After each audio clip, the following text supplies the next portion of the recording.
Diabetic பேஷண்ட்டுக்கு blood pressure ரொம்ப அதிகமா இருந்தா ஹார்ட் ப்ராப்ளம் வருமா? ஏன் திமுங்களா எப்படி?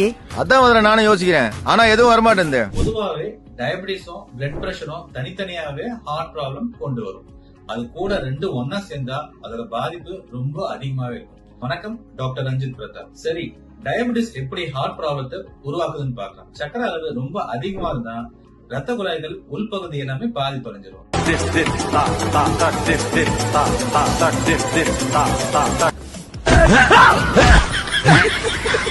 இந்த உள்பகுதி பாதிப்படைஞ்சிட்டா அதுல கொலஸ்ட்ரால் பதிய ஆரம்பிக்குது. கொலஸ்ட்ரால் பதிஞ்சுன்னா ரத்த குழாய்களோட சைஸ் உங்களுக்கு கம்மியாகும்.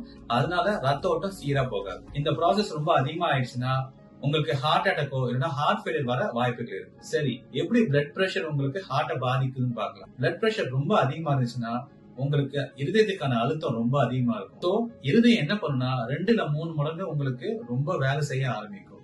அதனால உங்களுக்கு தசை எல்லாமே தடிமன் ஆகும்.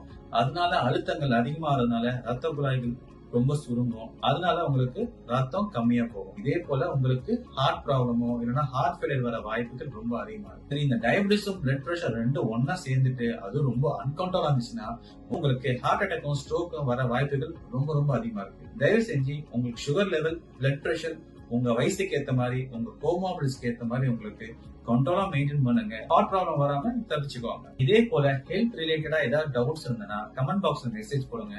நெக்ஸ்ட் டைம் உங்களுக்கு கண்டிப்பா அதுக்கு ஆன்சர் பண்றேன். தேங்க்யூ.